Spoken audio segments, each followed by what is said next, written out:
അപ്പോൾ നല്ല മനസ്സിലായി, അതുകൊണ്ട് ഓർമ്മയുണ്ട്. അതായത് 3 തരം ആൾക്കാരാണ് ഉള്ളത്. അതിൽ ഒന്ന് അജ്ഞാനി, രണ്ടാമത് അഭ്യാസം, മൂന്നാമത് ആരും. അജ്ഞാനി എന്ന് വെച്ചാൽ സാധാരണ എല്ലാവരും അജ്ഞാനത്തിലാണ് ഇരിക്കുന്നത്. അതിൽ കുറച്ച് പേര് ഇതുപോലെ ഈശ്വരപരമായിട്ട് പ്രവർത്തിക്കും. അവർക്ക് ചിലർക്ക് ഗുരുവിനെ കിട്ടും. ഗുരു ഇതിൻ്റെ ഒരു വഴി പറഞ്ഞു കൊടുക്കും, ഒരു അഭ്യാസ വഴി പറഞ്ഞു കൊടുക്കും. അതായത് ഇതിൽ നിന്ന് തൻ്റെ സ്വരൂപത്തെ അറിഞ്ഞ് ജ്ഞാനമടയുള്ള ഒരു ഉപദേശം കൊടുക്കും. അതിൻ്റെ ഭാഗമായിട്ട് അത് കേട്ട് അഭ്യസിക്കുന്നതിനെയാണ് അഭ്യാസി എന്ന് പറയുന്നത്. നമ്മളെല്ലാം അഭ്യാസികളുടെ പട്ടികയിൽപ്പെടും.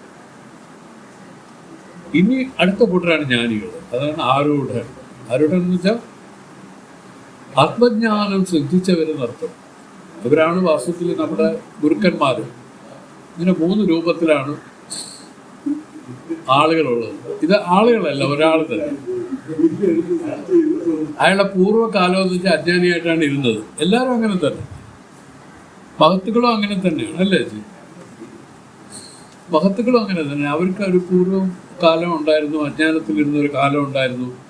അതിൽ നിന്ന് അവർക്ക് അവരുടെ സാഹചര്യവും അവരുടെ പൂർവ്വജന്മ പുണ്യവും ഒക്കെ കൂടെ ചേർന്ന്, അപ്പോൾ അതിൽ അവരുടെ സാഹചര്യമാണ് ഇതിൽ പ്രധാനം. കാരണം എല്ലാവരും ഒരുപാട് മനുഷ്യരുണ്ടെങ്കിലും അതാത് ചില സാഹചര്യങ്ങളിലൊക്കെ വന്ന് ജനിക്കുന്നവർ അപൂർവമാണ്.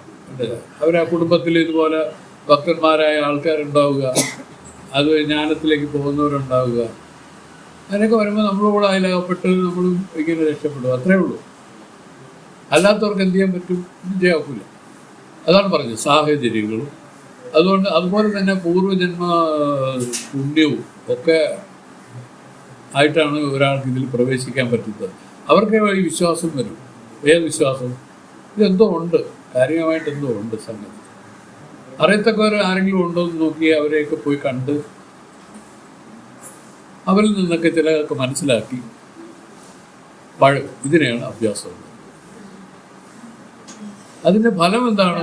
ആരൂഢ പദവി. ആരൂഢം എന്ന് വെച്ചാൽ വേറെ ആരുമില്ല, ആത്മജ്ഞാനം സിദ്ധിച്ചു. എന്താണ് ഈ പറഞ്ഞതിൻ്റെ അർത്ഥം എന്ന് ചോദിച്ചാൽ, നമ്മളെല്ലാം അജ്ഞാനത്തിൽ ഇരിക്കുക എന്ന് പറഞ്ഞാൽ നമ്മുടെ യഥാർത്ഥ സ്വരൂപത്തെ മറന്നിരിക്കുന്ന ഒരു നിലയാണ് അജ്ഞാനം. യഥാർത്ഥ സ്വരൂപം എന്ന് പറയുന്നത് അവർ പറയുന്നു ആത്മജ്ഞാനികളായിട്ടുള്ള ഒരു സ്വരൂപമാണ് നമ്മുടേത്. യഥാർത്ഥത്തിൽ എല്ലാം ആത്മസ്വരൂപങ്ങളാണ്. അത് നമ്മൾ അറിയാൻ പറ്റുന്നില്ലല്ലോ. പക്ഷെ അതിനെ അറിഞ്ഞാൽ ബ്രഹ്മാനന്ദ രസമായിട്ട് ഇതിലിരിക്കും. അതാണ് ജ്ഞാനികളെല്ലാം ഈ അജ്ഞാനത്തിലല്ല അവരിയ്ക്കുന്നത്. അവർ ബ്രഹ്മാനന്ദ രസമായിട്ടിരിക്കുകയാണ്, ജ്ഞാനത്തിലിരിക്കുകയാണ്. അജ്ഞാനം വെച്ചാൽ ദുഃഖത്തിലിരിക്കുന്നു എന്നാണ് അർത്ഥം. അപ്പോൾ ദുഃഖം എന്ന് പറയുമ്പോൾ എന്താണ് നമ്മൾ തിരിച്ചറിയണം? ദുഃഖം എന്ന് പറഞ്ഞാൽ എന്താണ് യഥാർത്ഥത്തിൽ? നമ്മുടെ ഒരു പ്രകൃതമാണ് ദുഃഖം. നമ്മളെല്ലാം ഈ പറഞ്ഞില്ലേ, താപത്രയ ദുഃഖത്തിൽ അകപ്പെട്ടാണ് എല്ലാ ജീവികളും ഇരിക്കുന്നത്. എല്ലാവരും താപത്രയ ദുഃഖത്തിലാണ് ഇരിക്കുന്നത്. ഇതിനെ മാറ്റാൻ വേണ്ടിയിട്ട് നമുക്ക് കുറച്ച് ഭൗതികമായ കുറേ കാര്യങ്ങളെ കൊണ്ട് നമ്മൾ ആ ദുഃഖം മാറ്റാനുള്ള ശ്രമത്തിലാണ് എല്ലാവരും. ആ ദുഃഖം ശമിക്കില്ല. കാരണം എന്താണ്? അജ്ഞാനത്തിലാണ് ഇരുന്ന്, അജ്ഞാനത്തിൽ സമ്പാദിച്ച് തന്നെയാണ് ആ ദുഃഖത്തെ മാറ്റാൻ ശ്രമിക്കുന്നത്. ഇവിടെ ജ്ഞാനം കൊണ്ടല്ലാതെ ഈ അജ്ഞാനത്തിൽ ഈ സർവ്വദുഃഖ നിവൃത്തി സംഭവിക്കില്ല. ഇത് മനസ്സിലാക്കിക്കൊണ്ട് മഹത്തുക്കൾ പറഞ്ഞു ആ ജ്ഞാനം ഉണ്ടാവണം. ആ ജ്ഞാനം ഉണ്ടാവണം വെച്ചാൽ പിന്നെ ഉള്ളതുപോലെ നീ അറിയണം. ഉള്ളതുപോലെ അറിയിക്കുന്നവരിനെയാണ് ജ്ഞാനോപദേശം എന്ന് പറയുന്നത്.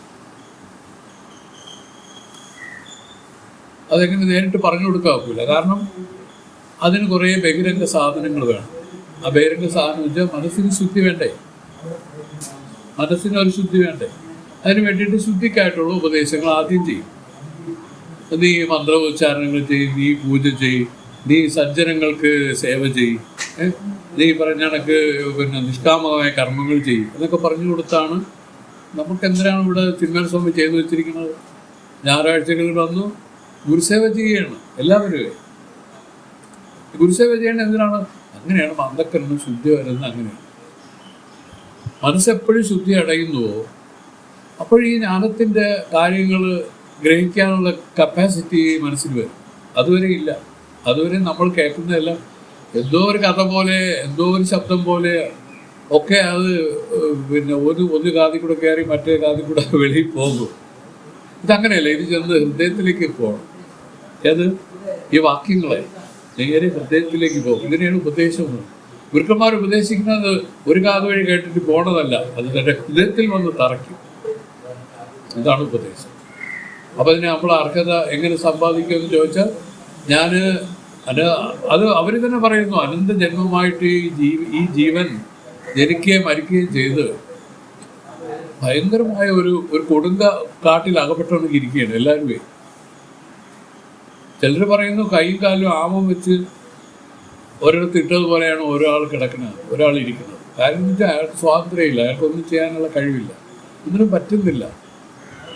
ഇങ്ങനെ കിടക്കുന്ന ഇതിൽ നിന്ന് സ്വാതന്ത്ര്യം, ഇതിൻ്റെ പരിപൂർണമായ സ്വാതന്ത്ര്യത്തിനെയാണ് മോക്ഷം എന്ന് പറഞ്ഞത്. ആ സ്വാതന്ത്ര്യത്തിലേക്ക് ആർക്കെങ്കിലും തോന്നുന്നുണ്ടെങ്കിൽ അവർ പറയുന്നു അതിന് ആ സാഹചര്യവും ആ പുണ്യവും കൂടെ നമുക്കൊരു അറ്റ്മോസ്ഫിയർ ഒരുക്കി തരും. അതിനെ നമ്മൾ പ്രയോജനപ്പെടുത്തുന്നതിനെയാണ് നമ്മുടെ ജീവിതമായിട്ടും പറയുന്നത്. ജീവിതം എന്ന് പറഞ്ഞാൽ എന്താണ് ഇത്?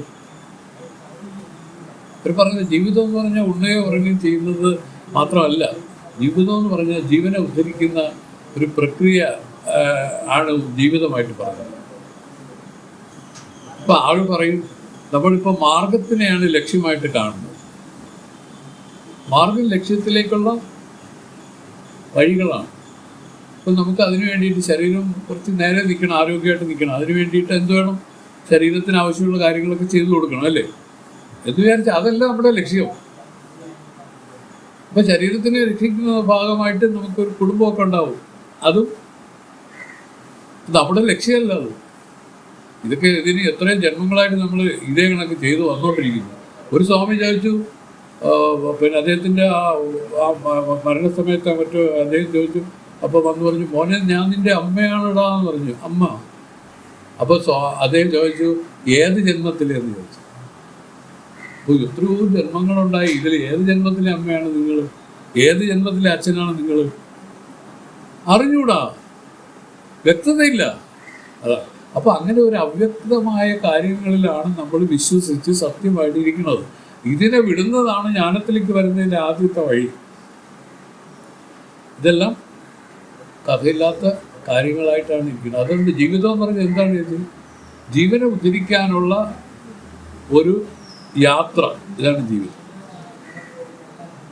ജീവിതം എന്ന് പറഞ്ഞാൽ ജീവൻ എന്ന് പറഞ്ഞാൽ ഒരു പാവപ്പെട്ട ജീവൻ ഇതിനകത്തിരിക്കുകയാണ്. പക്ഷേ ദുഃഖിച്ചിരിക്കുകയാണ്. ആലോചിച്ച് നോക്ക്, പ്രിയപ്പെട്ട മക്കളെ തള്ളി പറയുമ്പോൾ ഉണ്ടാകുന്ന ദുഃഖം പറയാൻ പറ്റൂ. പ്രിയപ്പെട്ടതെല്ലാം നിഷേധിക്കുമ്പോഴുള്ള, അല്ലെങ്കിൽ തനിക്ക് അർഹതപ്പെട്ട, തനിക്ക് വേണ്ടുന്ന രൂപത്തിൽ പരിഗണിക്കാതെ വരുന്നതിലുള്ള ദുഃഖം പറഞ്ഞറിയിക്കാൻ പറ്റുമോ? അപ്പൊ ഇങ്ങനെയുള്ള 1000 ദുഃഖങ്ങളാൽ ഇങ്ങനെ കിടക്കുകയാണ് ഈ ജീവനെ. ഇവന് എങ്ങനെ ഉദ്ധരിക്കാൻ പറ്റും? ഈ ജീവനെ ജീവകാരുണ്യത്തിൽ എങ്ങനെ ഉദ്ധരിക്കാൻ പറ്റും? ഇന്നൊരു സമയമൊക്കെ പറഞ്ഞു, ജീവകാരുണ്യം വേണോടാ, ജീവകാരുണ്യം. അപ്പൊ നമ്മൾ ജീവകാരുണ്യം എന്ന് വെച്ചാൽ വേറെ കിടക്കുന്ന ഏതെങ്കിലും ആളുകൾക്ക് ഭക്ഷണമില്ല കൊടുക്കുന്ന, അതാണ് ജീവകാരുണ്യം നമ്മൾ കരുതി. അതല്ല. ജീവകാരുണ്യം എന്ന് പറഞ്ഞാൽ ഈ ദുഃഖത്തിലിരുന്ന് ഈ ജീവനെ മുക്തനാക്കണം. ആ മുക്തനാക്കാനായിട്ട് എന്താണ് വേണ്ടത്? ജ്ഞാനമാണ് വേണ്ടത്. മറ്റേതൊക്കെ സ്വാഭാവികമല്ലേ ചെയ്യും. ഇപ്പോൾ എനിക്ക് ആ വിശപ്പ് കൊണ്ടുള്ള ദുഃഖം മാറ്റാൻ എനിക്ക് ആരെങ്കിലും ഒരു നേരത്തെ ആഹാരം തന്നാൽ മാറുമോ? ഒരു നേരത്തെ ആഹാരം കഴിച്ചു, ആ സമയത്തുള്ള തീർന്നു, പിന്നെ വിശക്കില്ലേ? പിന്നെ ഇതങ്ങനെയല്ല. ഇത് ഒരു നേരം കഴിച്ചാൽ പരിപൂർണമായി ദുഃഖം മാറിപ്പോകും. ഇതിനെയാണ് ജ്ഞാനം. മറ്റതെല്ലാം താൽക്കാലികങ്ങളാണ്. അതൊരു ദുഃഖവുമല്ല വാസ്തവത്തിൽ. രോഗികൾക്ക് ഈ ആഹാരം വേണോ? ഈ ആഹാരം കൊടുക്കുന്നതാണ്, കൊടുക്കുന്നത് പറഞ്ഞ് കേൾക്കുന്നതാണ് അവർക്ക് ദുഃഖം. അപ്പം ദുഃഖം എന്ന് പറയുന്നത് ഏതിലാണ് ഇരിക്കുന്നത്? ഇതുകൊണ്ടൊന്നും ദുഃഖം മാറുന്നില്ല എന്ന് പറയുന്നത് നമ്മൾ മനസ്സിലാക്കണം. അതാണ് പറഞ്ഞത്, ജ്ഞാനം കൊണ്ടല്ലാതെ ഈ സർവ്വദുഃഖ നിവൃത്തി ഇതിൽ സംഭവിക്കില്ല. ഇത് തന്നെയാണ് വേദം പറഞ്ഞിട്ട് നമ്മളെ ഇതിലേക്ക് പിടിച്ച് കയറ്റുന്നത്. പിന്നെ നമ്മുടെ പുണ്യമാണ്. പുണ്യം കൊണ്ട് മാത്രമേ അതിൻ്റെ കരുത്ത് നമുക്ക് എടുക്കാൻ പറ്റും. കരുത്തെന്ന് വെച്ചാൽ അറിയാമോ, ഇതിങ്ങനെയാണ്, ഗൗരവമുള്ള കാര്യമാണ്. ഇത് അതിൻ്റെതായ ആ ഗൗരവത്തോടു കൂടി കേൾക്കുകയും അത് തന്നിൽ അപ്ലൈ ചെയ്യുകയും ചെയ്യണം. അത് ആർക്ക് വരും? എല്ലാ പുണ്യശാലികൾക്കേ വരുള്ളൂ. അങ്ങനെയാണ്. ഇതാണ് അഭ്യാസം. ഈ അഭ്യാസത്തിൻ്റെ ഭാഗമായിട്ട് ഈ ആരൂഢ പദവി ഇതിൽ വന്നു ചേരും. ആരൂഢ പദവി എന്ന് വെച്ചാൽ ആത്മജ്ഞാന സിദ്ധി ഉണ്ടാവും. അതോടുകൂടി ഈ ജനന മരണ സംസാര ദുഃഖം എന്നേക്കുമായിട്ട് ഇതിൽ ഇല്ലാതാകുകയും ചെയ്യും എന്നാണ് പറഞ്ഞിരിക്കുന്നത്. ഇനി എങ്ങനെയാണ് ഇതിൻ്റെ കാര്യങ്ങളെന്ന് നമ്മളൊന്ന് അപഗ്രഥിച്ചാൽ, അജ്ഞാനം എന്ന് പറയുന്നത് എന്താണ്? താൻ ആത്മാവായിട്ടിരിക്കുകയാണ്. അത് തനിക്ക് ഒരിക്കലും മാറ്റം വരില്ല. ആത്മസ്വരൂപമായിട്ട് തന്നെയാണ് താൻ എപ്പോഴും ഇരിക്കുന്നത്. പക്ഷെ അതിൽ ജാഗ്രതയിൽ ഈ ശരീരം തോന്നും. ഈ ശരീരം തോന്നുമ്പോൾ നമുക്ക് നമ്മുടെ സമ്പാദിച്ച പണം തോന്നും, വസ്തുവകൾ തോന്നും, മക്കൾ തോന്നും, ഭർത്താവ് ഭാര്യയൊക്കെ തോന്നും. പക്ഷേ സ്വപ്നത്തിലോ ഇതില്ല. സ്വപ്നത്തിൽ വേറെ എന്തൊക്കെയോ സങ്കല്പിച്ച് മനസ്സുണ്ടാക്കി അതൊക്കെ തോന്നിക്കൊണ്ടിരിക്കും. സുഷുപ്തിയിൽ ഇതൊന്നും തോന്നാതെ ചുമ്മയിരിക്കും. അപ്പോൾ ഇങ്ങനെ ഇരിക്കുന്ന ഈ തോന്നലുകളായിരിക്കുന്ന ഈ വിഷയങ്ങൾ ആത്മാവിൽ തോന്നലാണെന്ന് തിരിച്ചറിയണം. അതിനെയാണ് അത് തോന്നലെന്ന് തിരിച്ചറിയാതിരിക്കുന്നതാണ് അജ്ഞാനം. എന്നിൽ ഇത് കേവലം വിവർത്തമായിട്ടിരിക്കുന്നു. ഇതാണ് വേദവചനം.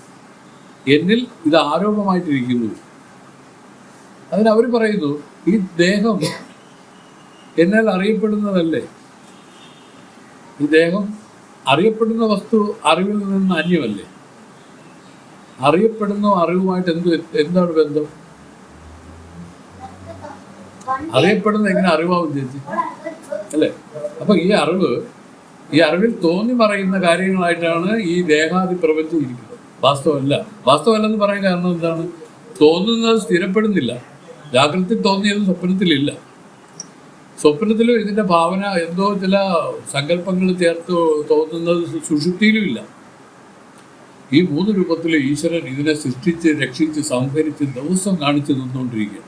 നിത്യവും നമ്മളിത് അനുഭവിച്ചിട്ട് ഇതിൻ്റെ യാഥാർത്ഥ്യത്തെ ഉണരാനോ എന്താണെന്ന് തിരക്കാനോ ആരും ശ്രമിക്കുന്നില്ല. ഇതാണ് അജ്ഞാനം. ഇതിനെയാണ് അജ്ഞാനം എന്ന് പറയുന്നത്. അതിൽ നിന്നും ഒരു ഗുരു എന്ത് ചെയ്യും? ഇങ്ങനെയാണെന്ന് പറഞ്ഞു, ഓഹോ അങ്ങനെയാണല്ലേ. അപ്പോഴവനൊരു ചെറിയ ഒരു ക്യൂരിയോസിറ്റി, ഒരു ജിജ്ഞാസ ഉണ്ടാവും. അവൻ ഇതിനെ പരിശോധിക്കാൻ തുടങ്ങും. അത് വളരെ പെട്ടെന്നൊന്നും ആ പരിശോധന വരില്ല ഇതിൽ. അതും പുണ്യത്തിൻ്റെയൊക്കെ അധികരണം കൊണ്ടേ വരുള്ളൂ. അതിനാണ് പറഞ്ഞത്, സ്വാമി പറഞ്ഞു, നിഷ്കാമകർമ്മം നിറയെ ചെയ്തോ, ഗുരുസേവ നിറയെ ചെയ്തോ, അല്ലേ? സേവ ചെയ്യുമ്പോൾ എന്ത് പറ്റും? മനസ്സ് ശുദ്ധമായി വരും. അതിന് മുമ്പിരുന്ന മനസ്സിൻ്റെ രാഗദ്വേഷ കലുഷിതമാണ്. ആരോ പറയുന്ന പോലെ സത്യാനസ്വാമി പറഞ്ഞു, ഇത് പുലിയാണോ സിംഹമാണോ കരടിയാണോ പോത്താണോ എന്ന് അറിഞ്ഞൂടാ. കാര്യം ഈ സൂക്ഷ്മ ശരീരം എങ്ങനെ ഇരിക്കുന്നതെന്ന് ആർക്കും പറയാൻ ഒക്കില്ല.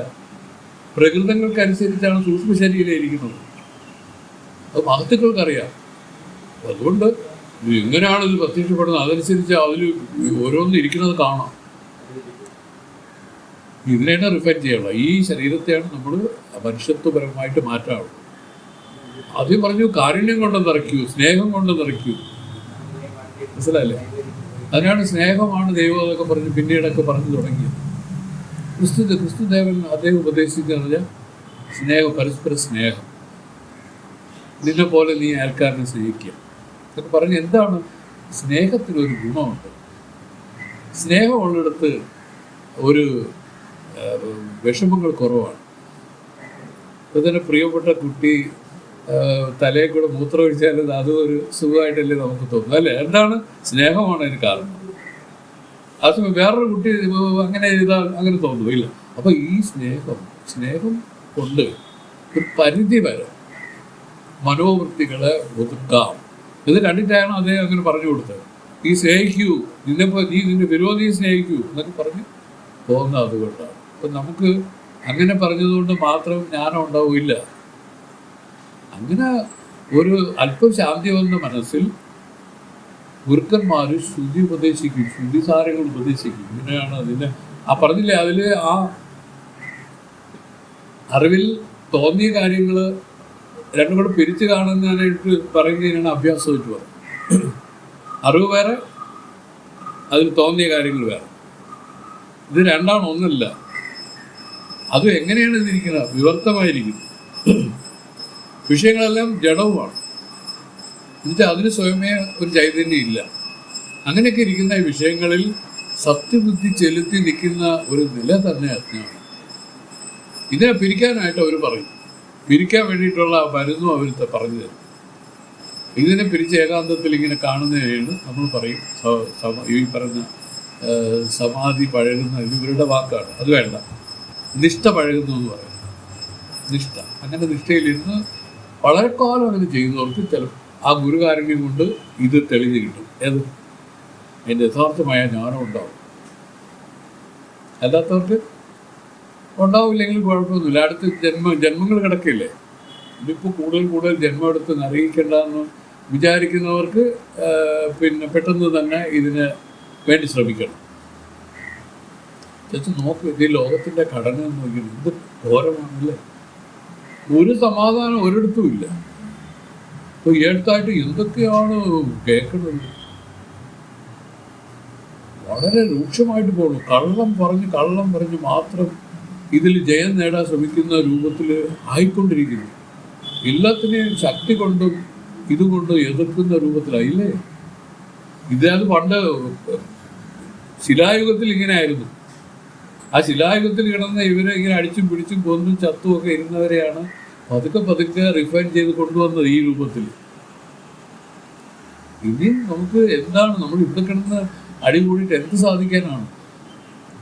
ഇത് സാധിക്കാനില്ല. യഥാർത്ഥത്തിൽ നമ്മുടെ എല്ലാവരുടെയും ജീവിത ഉദ്ദേശം ആത്മജ്ഞാനം സമ്പാദിക്കലാണ്, ജീവനെ ഉദ്ധരിക്കലാണ്. ഇത് തിരിച്ചറിയണം. ഈ തിരിച്ചറിവിൻ്റെ മാന്ദ്യമാണ് ഈ ലോകത്ത് ഇത്രയും വിഷമങ്ങൾക്ക് കാരണമായത്. നമ്മൾ ആരും ഇവിടെ ഒരു കാലത്തും എല്ലാ കാലത്തും ഇരിക്കാൻ പോകുന്നില്ല. ഇരിക്കുന്ന കാലം നമ്മൾ ജീവനെ ഉദ്ധരിക്കാനായിട്ട് പ്രവർത്തിക്കുന്നതിന് പകരം നമ്മൾ അതിന് നശിപ്പിക്കാനായിട്ട് ശ്രമിച്ച് ജീവിക്കുന്നതിനെയാണ് ഇപ്പോൾ ഇവരെല്ലാവരും പറഞ്ഞ ജീവിതം. എന്നാൽ മഹത്തുക്കൾ പറയുന്ന ജീവിതം ഏതാണ്? പക്ഷേ ഈ ജീവൻ ആരാണെന്നറിയാമോ? നിങ്ങൾ പോലും കണ്ടിട്ടില്ല. അത് പറഞ്ഞു തരാം. ഒരു സാധു ജീവനാണ് നമ്മളെല്ലാവരും. നമ്മുടെ സാധു പ്രകൃതമാണ്. ഇതൊന്ന് ആലോചിച്ച് നോക്കിയാണ്. ഇത് എപ്പോഴും ദുഃഖിക്കുകയല്ലേ. എന്തുകൊണ്ട്? ഈ അജ്ഞാനം കൊണ്ടാണ്. ഇതിൻ്റെ ആ ജ്ഞാനം ഉണ്ടാവാതെ ഇരിക്കുന്നിടത്തോളം കാലം ദുഃഖിക്കാനല്ലാതെ ഇതിനൊന്നിനും പറ്റില്ല. ഇങ്ങനെ അനാദിയായിട്ട് ദുഃഖത്തിലിരിക്കുന്ന ഈ ജീവനെ ഉദ്ധരിക്കണം. ഇതാണ് നമ്മുടെ ലക്ഷ്യം. ഈ ലക്ഷ്യത്തിന് വേണ്ടിയിട്ട് എന്ത് ചെയ്യണം? ശാസ്ത്രങ്ങളെ പിടിച്ച്, ഗുരുക്കന്മാരെ പിടിച്ച് നമ്മൾ ഇതിനെ അറിയണം. വേണ്ടതുപോലെ അറിയണം. ശാസ്ത്രങ്ങൾ എന്താണ് ഇത് പറഞ്ഞു തരുന്നത്? ആ വിവേക വഴി നമുക്ക് പറഞ്ഞു തരാം. വെറും വിവേക വഴി മാത്രം കൊണ്ടാവില്ല. ഇതിൻ്റെ ധാരണകൾ പലതും. ഇതൊക്കെയാണ് നമ്മൾ ആ രാമായണവും ഭാഗവതവും ഇതൊക്കെ ഇപ്പോൾ ഇതിഹാസങ്ങളിൽ കൂടെ എന്താണ് ചെയ്തിരിക്കുന്നത്?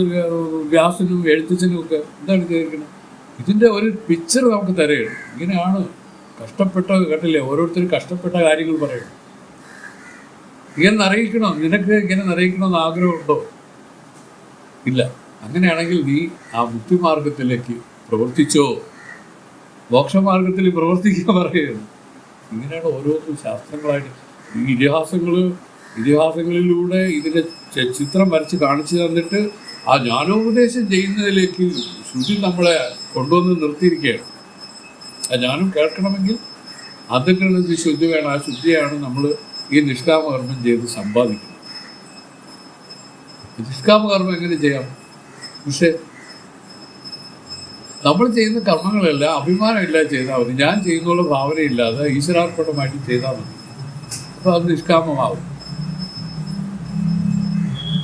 ഇനി അത് സംബന്ധിച്ച് തനിക്കൊരു ഞാൻ ഈ ഫാൻ ഞാൻ വാങ്ങിച്ചിട്ടെന്നിരിക്കട്ടെ, ഇത് നിഷ്കാമമല്ലാതെയാണ് ഇത് ഞാൻ അങ്ങനെ ചെയ്തതെങ്കിൽ എപ്പോഴും ഈ ഫാനിനെ കാണുമ്പോൾ ഞാൻ വാങ്ങിച്ചിട്ടതാണെന്നുള്ളൊരു വിചാരം വരും.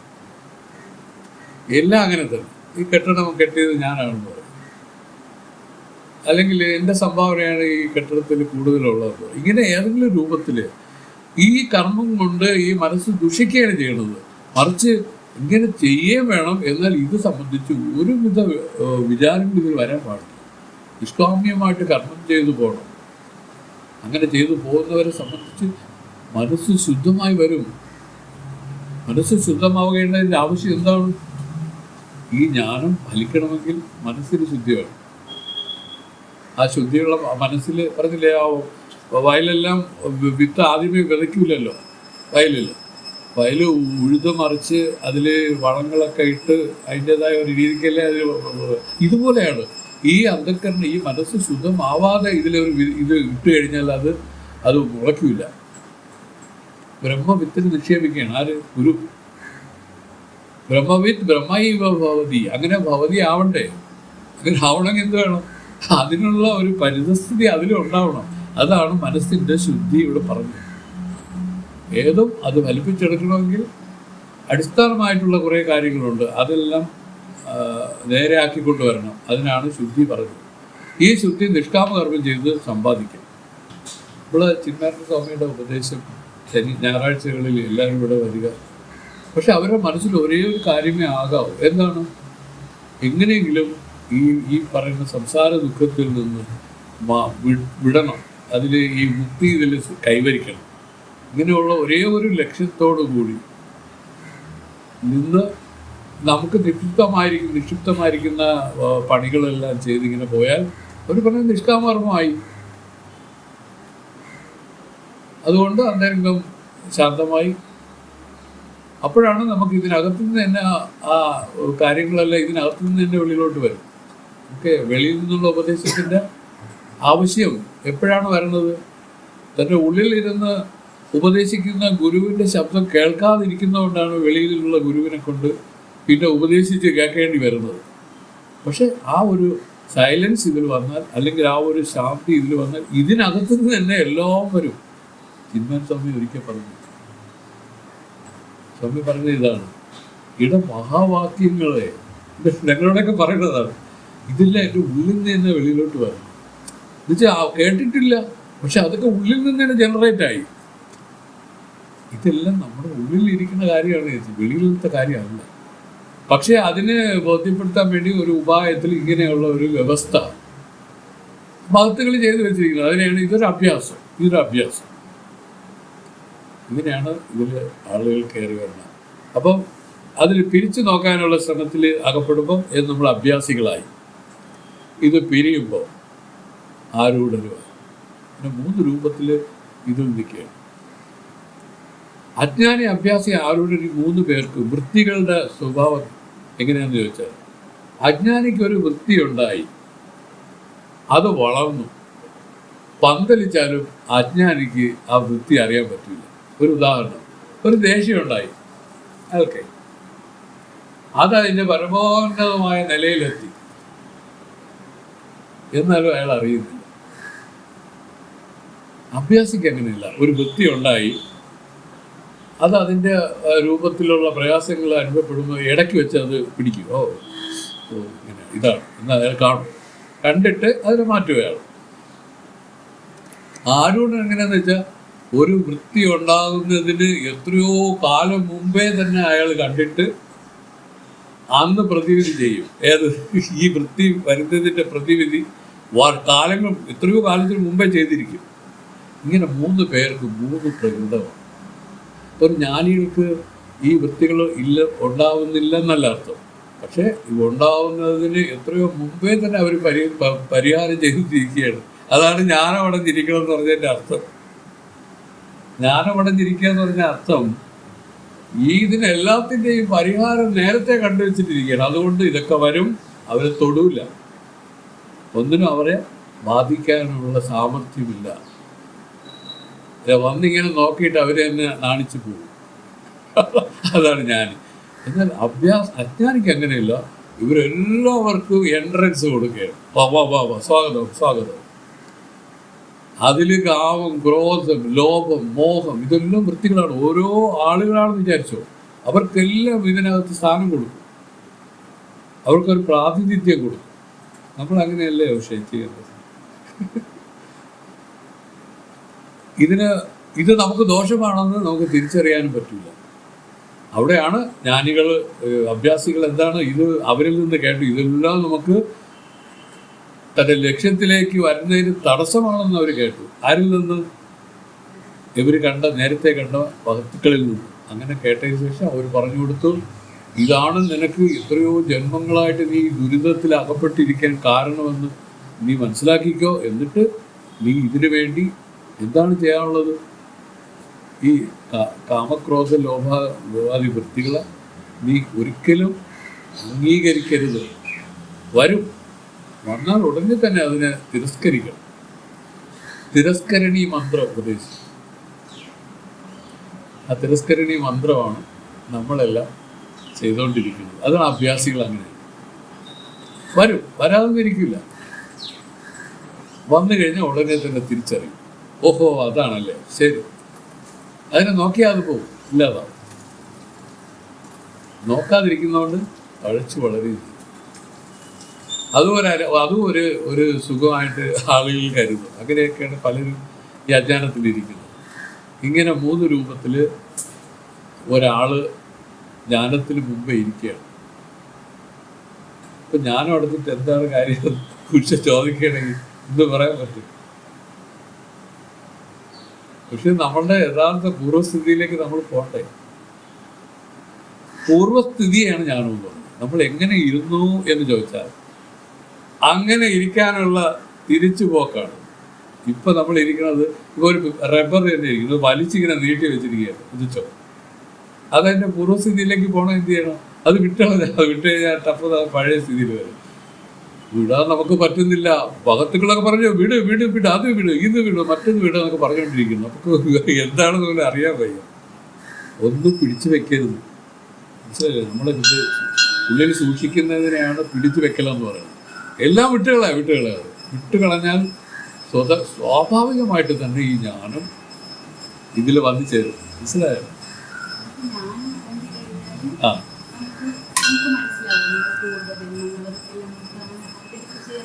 പറ്റും. കാരണം ജ്ഞാനമടഞ്ഞ് ജ്ഞാനികളാണല്ലോ നമ്മളെ പൂർവ്വ ആചാര്യന്മാർ. അവരെന്താണ് ചെയ്യുന്നത്? അവരൊരു വശത്തിന് എല്ലാം പ്രവർത്തിക്കുന്നുണ്ട്, പക്ഷെ അവരൊന്നും ബാധിക്കുന്നില്ല. ഇപ്പം നമുക്ക് ഇത് സംബന്ധിച്ച് സത്യബുദ്ധി ഉള്ളത് കൊണ്ടാണ് ആഗ്രഹങ്ങളുണ്ടാവുന്നത്. അതുകൊണ്ടാണ് നമ്മൾ വീണ്ടും അതിനെ അനുഭവിക്കാൻ ജന്മം എടുക്കേണ്ടി വരുന്നത്. അപ്പോൾ ഈ ആഗ്രഹങ്ങളെല്ലാം പൂർണ്ണമായും നശിക്കുന്നതിനാണ് ജ്ഞാനം അടങ്ങുന്നത് തന്നെ പറയുന്നത്. അവരുടെ ഉള്ളിൽ അവർക്ക് അറിയേണ്ടതിനെ അറിഞ്ഞു, ഇനി ഒന്നും വേണ്ട. അതായത് ഏതൊന്നിനെ അറിഞ്ഞാൽ എല്ലാം അറിഞ്ഞു, ഏതൊന്ന് കിട്ടിയാൽ എല്ലാം കിട്ടി. അതാണ് ജ്ഞാനമായിട്ട് ഇവിടെ പറയുന്നത്. ഈ രൂപത്തിലാണ് ഇത് പറഞ്ഞു പോകുന്നത്. അശ്വതിക്കൊക്കെ നല്ല ഒരു ചിന്തയുള്ളവരാണ്. അതൊക്കെ നല്ലതാണ്. അപ്പം ഇതിങ്ങനെ മനസ്സിൽ സൂക്ഷിക്കുക. ഇതാണ് നമുക്ക് അസറ്റ് കേട്ടോ, വേറെ ഒന്നും അസറ്റല്ല. ഇപ്പോൾ വരും പോകും, എല്ലാം ഈശ്വരൻ്റെ ഗിഫ്റ്റുകളാണ് എല്ലാം. പക്ഷെ ഇത് ഈശ്വരൻ്റെ ഒരു അസാമാന്യമായ ഒരു ഗിഫ്റ്റാണ് ഈ ജ്ഞാനം. ആ ജ്ഞാനത്തിലേക്ക് വരണമെങ്കിൽ നമ്മൾ ഇപ്പോൾ ഈ ചെയ്യുന്ന പോലെ ചെയ്തുകൊണ്ടിരുന്നാൽ അത് കുഴപ്പമൊന്നുമില്ല. ഇതിൻ്റെ കാര്യങ്ങൾ മനസ്സിലാക്കി കൂടെ ചെയ്താൽ ധാരാളമാണ്. ചേച്ചി മതി നിർത്താം, നമുക്ക് സമയമൊന്നും കിട്ടില്ല. ദൈവാദിദേവ സർവജ്ഞ സച്ചിദാനന്ദ വിഗ്രഹമാരമണ ദേശ പ്രസീത കരുണാനിധേ ദീർഘദണ്ഡ നമസ്കാരം.